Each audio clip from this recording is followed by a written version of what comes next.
Do you realize most of your life is running on autopilot? Not because you're lazy, but because your brain is quietly looping habits you don't even notice. Think about it. You wake up, grab your phone, scroll without thinking.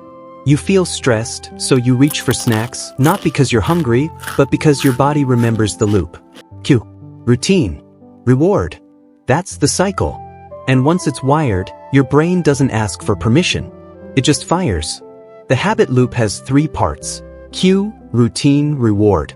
And here's the truth. Your brain doesn't care if the habit is good or bad. It only cares about the reward. That's why you keep checking your phone. It gives you a tiny hit of dopamine. That's why you keep eating chips. It gives you comfort.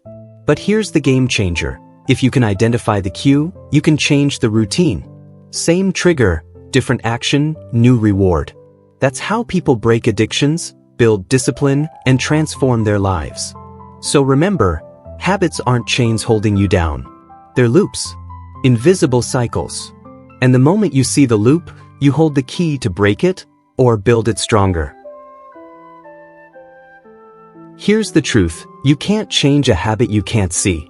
And most of your cues are invisible.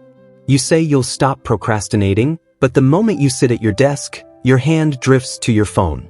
You promise yourself you'll eat healthy, but every time you walk past the kitchen, your brain whispers, just one cookie. It's not weakness. It's the cue. The tiny trigger that fires the loop. And the worst part? Most of us don't even notice it. The first step to breaking or building a habit is awareness. Spot the cue. Track your patterns. Notice when you slip. Look for locations. Watch your emotions. Once you see the cue, you'll realize it's not random. It's predictable. And if it's predictable, it's controllable. So remember, the cue is the spark. If you don't see it, the fire burns uncontrolled. But once you spot it, you hold the match. Here's the secret nobody tells you. You don't break habits by fighting them, you replace them. Most people try to quit a bad habit by sheer willpower. They say, I'll stop scrolling, I'll stop smoking, I'll stop procrastinating. And for a few days, maybe they succeed. But then the old loop pulls them back. Why? Because the cue is still there. The brain still craves the reward. Here's how you do it. Keep the cue. Don't fight the trigger. Swap the routine. Instead of scrolling, stretch. Instead of smoking, sip water.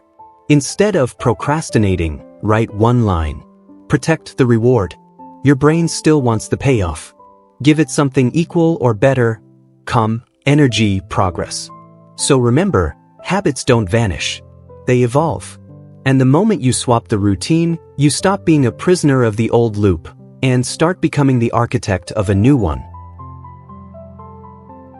Let me tell you about someone who turned their life around, not by magic, but by mastering the habit loop. Charles Duhigg, before becoming a best-selling author, was stuck in a loop. Every afternoon, around 3:30, he'd wander to the cafeteria, buy a cookie, and chat with friends. Sounds harmless, right? But over time, the routine added pounds, guilt, and frustration. The cue was simple: afternoon slump. The routine: cookie run. The reward: social connection. And here's the twist: he wasn't craving the cookie. He was craving the conversation. So he rewired the loop. Same cue: afternoon slump. New routine: instead of buying a cookie, he walked over to a colleague's desk and talked for 5 minutes. Same reward: social connection. The pounds dropped. The guilt faded. And that small shift didn't just change his health. It gave him the insight that later became The Power of Habit, a book that inspired millions worldwide. So remember, once you see the real reward, you can swap the routine. That's how ordinary people become extraordinary. Now let's talk about someone you already know. Michael Jordan. Early in his career, Jordan wasn't the superstar we remember. He was cut from his high school team. He was told he wasn't good enough. That pain became his cue. Every rejection, every doubt, every failure triggered the same loop. Instead of quitting, he rewired the routine. His routine became practice. Relentless, obsessive practice. Hours in the gym, thousands of shots, day after day. And the reward? Progress. Confidence. Victory. Jordan himself once said, "I failed over and over and over again in my life. And that is why I succeed." That's the habit loop in action. He didn't erase failure. He used it as a trigger to build greatness. So remember, habits aren't just routines. They're destiny. The same loop that kept Jordan practicing can keep you moving forward. Cue. Routine. Reward. That's the cycle that shapes legends, and it can shape you too.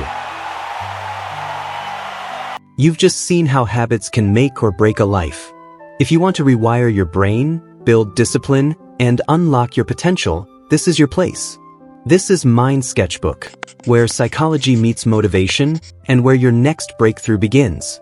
Subscribe, stay with me, and let's sketch the future of your mind together.